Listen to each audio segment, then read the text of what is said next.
Hello friends, welcome to the masters world. Masters world में आप सभी का बहुत बहुत स्वागत है। And today we are here again with a fresh new video with new energy and with new vigor. We are going to teach you something very important and very in a refreshing way. So our motto is to make your studies easier as much as we can do it for you. Okay, तो आज का जो topic है वो होने वाला है on demand. Some student demanded me to teach about the narration, which is one of the particular topic in your grammar syllabus, particularly for class 6, 7, 8, 9, 10, 11, 12, and for the competitive exams and for the whole universe and for the universe behind the infinity. Actually, we don't know about that. Okay, so shall we start now? Narration के बारे में आज हम पढ़ना. Narration means क्या होता है. ठीक है, मैं शुरू करता हूँ आज का वीडियो बिना देर किए हुए, क्योंकि हमारे कोई स्पॉन्सर्स तो है नहीं और कहीं मैं स्क्रिप्ट भूल गया तो मूवी खराब हो जाएगी. चलिए शुरू करें. नरेशन. नरेशन मीन्स होता है कथन. ठीक है, कथन मीन्स क्या. Suppose you are talking to someone, आप किसी से कोई बात कर रहे हैं या कोई बात कह रहे हैं, तो वो एक कथन है जो आप कह रहे हैं. You are narrating your story, you are narrating your words. आप अपने शब्दों को दूसरों को बता रहे हैं. ठीक है, तो जैसा आप टॉपिक देख रहे हैं मैंने लिखा हुआ नरेशन. आपका कथन या तो डायरेक्ट हो सकता है या तो इनडायरेक्ट हो सकता है. ठीक है, डायरेक्ट कथन का मतलब क्या है. ठीक है, मान लीजिए राजू ने कोई बात श्याम से कही. राजू ने कोई बात श्याम से कही और श्याम ने वही बात महेश से बोली. ठीक है, राजू ने श्याम से बोला मैं स्कूल नहीं जाऊंगा. राजू ने श्याम से बोला मैं स्कूल नहीं जाऊंगा.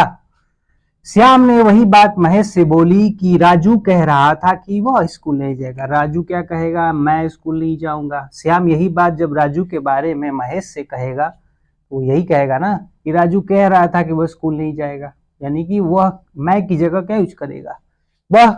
और उसने वो फ्यूचर टेंस में कहा होगा I will not go to school. Shyam यही बात जब महेश से कहेगा तो कहेगा कि राजू ने मुझसे बोला कि he would not go to school, कि वो स्कूल नहीं जाएगा. यानी कि जो बात ओरिजिनल होती है, ओरिजिनल हुई थी, उसी शब्द को अगर आप दूसरे से बता दें तो वो डायरेक्ट स्पीच है. समझ आ रही बात. या फिर उन शब्दों को अपनी लैंग्वेज में आप किसी और से बताएं तब वो इनडायरेक्ट स्पीच है. डायरेक्ट स्पीच मतलब ओरिजिनल शब्द ही बोल दीजिए. ठीक है, जो किसी ने आपसे कहा था. या फिर आप अपने शब्दों में वही बात बताइए. जब आप अपने शब्दों में वही बात बताते हैं तो वो स्पीच बदल करके क्या हो जाती है, इनडायरेक्ट. ठीक है, यानी कि आपका कथन या तो प्रत्यक्ष हो सकता है, जो बात कही गई वही कह देना, या फिर अप्रत्यक्ष हो सकता है, जो बात नहीं कही गई थी आपने खुद बना के बोली. समझ में आया तुमको भोली. ठीक है, इतना क्लियर है. Direct speech means when you speak the original word said by the speaker to someone else, to some of your friend, to another third person, वो डायरेक्ट स्पीच है.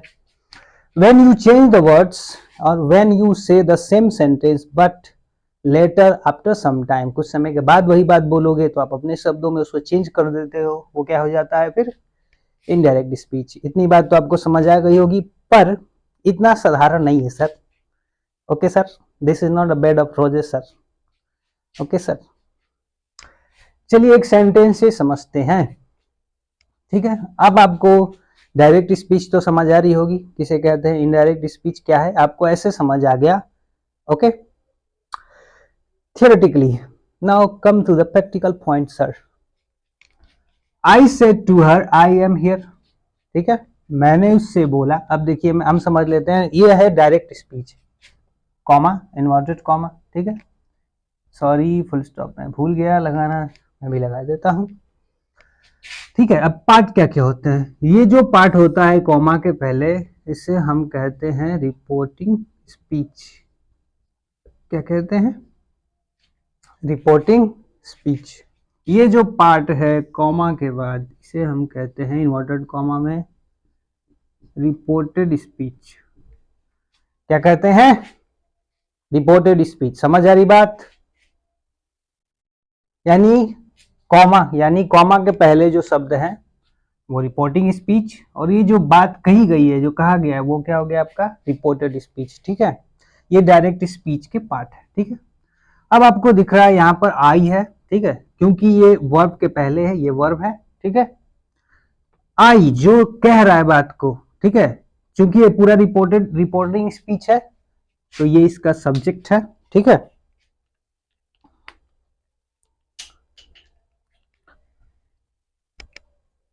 यहां पर I subject, sad verb, her object. ठीक है, reporting subject, reporting verb, reporting object. समझ आ रही बात? Clear है? रिपोर्टिंग सब्जेक्ट इसको कहते हैं रिपोर्टिंग वर्ब, इसको कहते हैं रिपोर्टिंग ऑब्जेक्ट। ठीक है, उसके बाद comma, inverted comma, double inverted comma, उसके बाद जो स्टेटमेंट कहा गया उसे हमने लिखा फुल स्टॉप, फिर डबल इन्वर्टेड कॉमा क्लोज। ये स्ट्रक्चर हो गया डायरेक्ट स्पीच का। समझ आई बात? तो ये आपका डायरेक्ट स्पीच। अब इसको जानना क्यों जरूरी है, बहुत ज्यादा कंपलसरी है, कौन सा सब्जेक्ट है कौन सा वर्ब है, ये बहुत ही अहम रोल प्ले करेगा इनडायरेक्ट स्पीच बनाने में। It will play a very crucial role while you will start changing this direct speech into indirect speech. Okay, तो ये आपको क्लियर होना चाहिए। समझ आई बात? ठीक है, ये बात आपको समझ, ये है direct speech. I said to her, मैंने उससे बोला, आई एम हियर, मैं यहां पर हूं। ठीक है, ये डायरेक्ट स्पीच है। ठीक है, अब कुछ रूल्स मैंने लिखे हुए हैं, आपको समझ लेना है। पहले पहला रूल क्या कह रहा है? ठीक है, रूल अभी ढेर सारे हैं, मैंने 3 रूल्स आपको समझाए। पहले हम बेसिक से शुरू कर रहे हैं, जब तक आपको क्लियर नहीं होगा हम छोड़ेंगे नहीं, जब तक तोड़ेंगे नहीं। Okay, reporting verb past tense में हो। अब देखो रिपोर्टिंग वर्ब क्या है, मैंने अभी इसलिए आपको बताया, आपको पता होना चाहिए। Reporting subject, reporting verb, reporting object, ये है आपका reporting verb.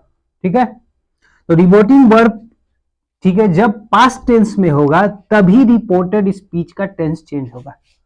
Reporting verb past tense में, रिपोर्टेड स्पीच चेंजेस तभी बदलेगा जब, जैसे यहाँ सेड लिखा है, ये पास्ट में है, ये से लिखा है प्रेजेंट में, ये विल से लिखा है यानी फ्यूचर में है। तो इन दो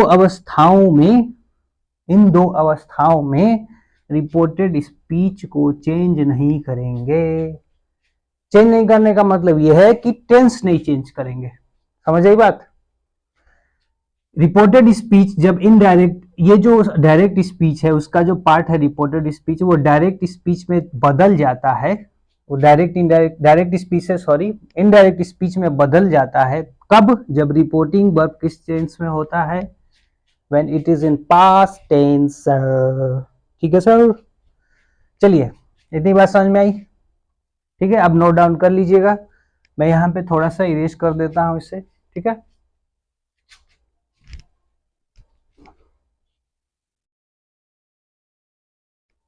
अब चेंज कैसे करना है? ठीक है, देखिए, आई, ठीक है, सेड टू है। अब सेड टू को देखिए, अब कैसे चेंज करना आपको। अगर से लिखा हुआ है तो टेल हो जाएगा। ठीक है, अगर सेज लिखा होता है तो टेल्स। इस तरह चेंज करना आपको। ठीक है, अगर से टू लिखा होगा तो यहां भी आप क्या करोगे? ठीक है, से टू का टेल। 1 मिनट, ठीक है, फिर से करते हैं। अगर से टू लिखा हो तो टेल होगा। ठीक है, सेज टू लिखा होगा तो टेल्स हो जाएगा। केवल अगर से लिखा हो तो उसको से ही रहने देंगे, और केवल सेज लिखा हो तो सेज ही लिखेंगे। ठीक है, उसी प्रकार से अगर सैड लिखा हो तो सैड ही लिखेंगे। ठीक है, और अगर सैड टू लिखा हो तो उसे हम टोल्ड में चेंज करेंगे। ये चेंजेस आपको करने हैं वोटिंग वर्ब के साथ। अभी तो आपको इतना ही जानना है। ठीक है, सैड चेंज भी हो सकता है, लेकिन अभी हम अफर्मेटिव सेंटेंस पढ़ रहे हैं तो उसके रूल के अकॉर्डिंग धीरे धीरे समझेंगे। ठीक है, तो यहाँ क्या लिखा हुआ है? सेड टू को किस में चेंज करना है? टोल्ड में। तो मैंने क्या किया, सेड टू को कहां लिखा? टोल्ड। उसके बाद मैंने लिखा हर। ठीक है, इन्वर्टेड कॉमा जब हटाएंगे तो यहां लिखेंगे हम दैट। क्या लिखते हैं हम? We have to write that. ठीक है। अब आता है बहुत ही इंपॉर्टेंट रूल। ठीक है, रूल क्या है?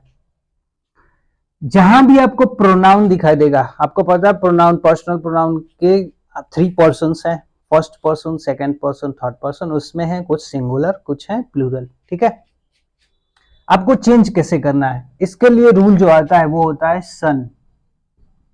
1 2 3 क्या आता है? सन 1 2 3। अब ये क्या होता है? एकदम कंफ्यूज नहीं होना है। If I am here you don't need to fear. नहीं, फियर तो करना पड़ेगा आपको।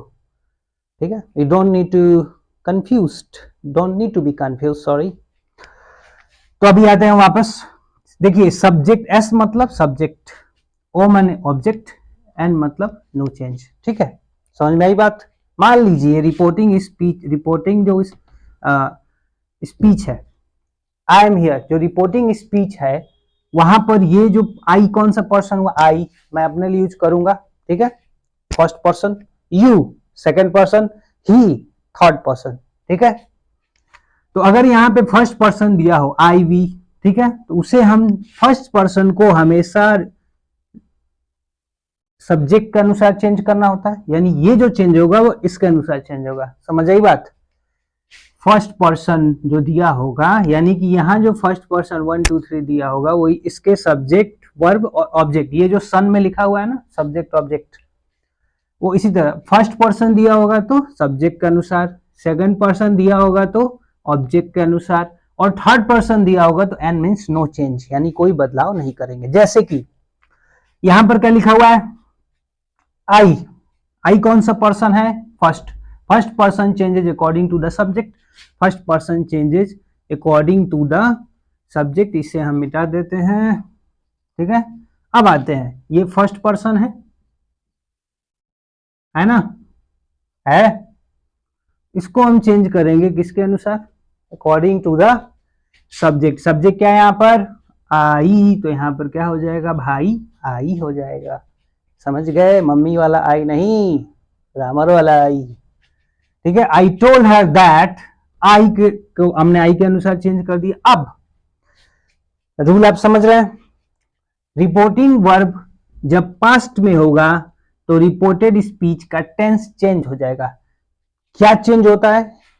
हर प्रेजेंट अपने पास्ट में, simple present changes into simple past, present continuous changes into past continuous, present perfect changes into past perfect. ठीक है, present perfect continuous changes into past perfect continuous. समझ आ रही बात? यानी कि हर एक प्रेजेंट अपने पास्ट में चेंज हो जाता है, ये इतना समझ लो।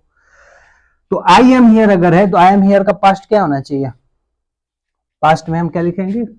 आई वॉज, और हियर लिख देंगे क्या? I was here. सही है, बताओ। ये करेक्ट नहीं है, क्या मिस्टेक है इसमें? कुछ वर्ड्स जो होते हैं, देयर आर, एक और रूल है, कुछ सर्टेन वर्ड्स हैं जिनको आपको चेंज करना है। जैसे हियर को हम कहाँ लिखते हैं? ये चेंजेस इनटू देयर। ठीक है,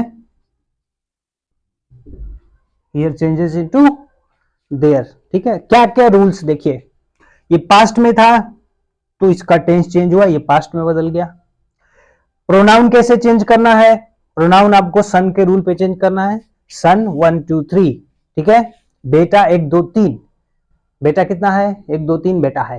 ठीक है, अगर एक बेटा है तो सब्जेक्ट के अनुसार, 2 बेटा है तो ऑब्जेक्ट के अनुसार, और एक भी बेटा नहीं है तो कैसा बदलाव? नो विरासत, नो बदलाव, नो बंटवारा। Okay, I told her that I was there, ये चेंज हो गया। ये रूल समझ में आया आपको? ठीक है, अगला मैं करके बताता हूं। I said to her I am here. अब सेम सेंटेंस आपको दिख रहा है आई एम हियर, लेकिन यहां क्या चेंज करेंगे हम? मैंने आपको बताया से टू लिखा हुआ है, मैं उससे कहता हूं आई एम हियर, मैं यहां हूं। ठीक है, अब यहां क्या चेंज होगा? यहां पर से टू जहां पर आएगा वहां पर क्या हो जाएगा? टेल, आई टेल हर, बाकी सब सिमिलर है। यहां क्या हो जाएगा? दैट। ठीक है, आई टेल हर दैट। अब आई को हम चेंज करेंगे, आई कौन सा पर्सन है? फर्स्ट पर्सन, सेम रूल लगाएंगे, first person changes into subject according to the subject, I subject है। लेकिन यहां पर ये पास्ट टेंस में नहीं बदलेगा। पास्ट टेंस में क्यों नहीं बदलेगा सर? पास्ट टेंस में इसलिए नहीं बदलेगा सर क्योंकि यहां पर रिपोर्टिंग वर्ब रूल क्या है, रिपोर्टिंग वर्ब पास्ट में होना चाहिए, तभी रिपोर्टेड स्पीच का टेंस चेंज होगा। प्रोनाउन तो हमेशा चेंज होगा।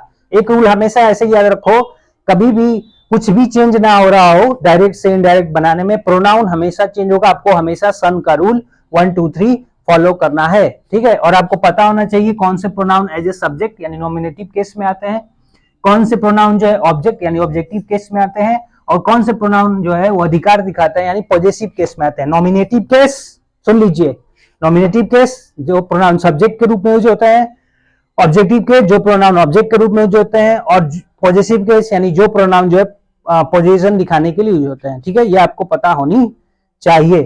तो आई टेल हर दैट, अब मैं यहां चेंज नहीं कर सकता क्योंकि रिपोर्ट चेंज करने का टेंस एक ही रूल है, रिपोर्टिंग वर्ब पास्ट टेंस में होना चाहिए। रिपोर्टिंग वर्ब पास्ट टेंस में नहीं है, प्रेजेंट टेंस में है। तो I tell her that I am, words तो हम चेंज कर देंगे पर टेंस चेंज नहीं करेंगे, आई एम देयर, ठीक है। समझ आ रही बात? ठीक उसी प्रकार से आई विल से, अब यहां पर आया है आई विल को रहने देंगे, से टू को हम करेंगे tell. I will tell her that I am, here का क्या हो गया देयर, ठीक है। हमने यहां पर टेंस नहीं चेंज किया, प्रेजेंट टेंस में है तो प्रेजेंट में ही रहेगा। ऐसा क्यों है? जब भी रिपोर्टिंग वर्ब प्रेजेंट टेंस में हो, से टू लिखा है ना, आई से टू, मैंने उससे बोला पास्ट टेंस, मैं उससे कहता हूं, बोलता हूं प्रेजेंट टेंस, मैं उससे बोलूंगा फ्यूचर टेंस। तो प्रेजेंट टेंस और फ्यूचर टेंस जब होगा तो रिपोर्टेड स्पीच का टेंस चेंज नहीं होगा। कान खोल के सुन लीजिए, दिमाग में बैठा लीजिए। समझ आई बात या नहीं समझ आई? Okay, and right now we are sponsored by a great song being played in the background. Okay, समझ में आई बात? ठीक है, ये बेसिक रूल्स है, बेसिक रूल आपको समझ, इन सबको याद करना होगा आपको, कहां पे ही, कहां पे हिम, कहां पे हर, तभी आपको आसानी से सब कुछ समझ जाएगा। ठीक है, एक बार इसके स्क्रीनशॉट ले लीजिए और समझ लीजिए। अगर आपको कोई डाउट हो रहा है तो फिर मुझसे पूछिए, मैं आपको फिर अगेन समझाऊंगा। अभी मैंने इंट्रोडक्शन वीडियो बनाई है और जैसा आपका रिस्पॉन्स होगा, according to your response I will make the further videos based on this topic. अब मैं आगे इसको पढ़ाऊंगा अगले दिन, ठीक है, तब तक आप अपनी बेसिक क्लियर कर लेंगे इसको देख करके। Okay, I will see you next time, till then जय हिंद, जय भारत, और keep respecting your parents and always obey them. They are the representation of emancipation of the Almighty himself, or maybe herself. We worship both the figures. Thank you very much. Please subscribe to the channel Masters World. Please watch this video.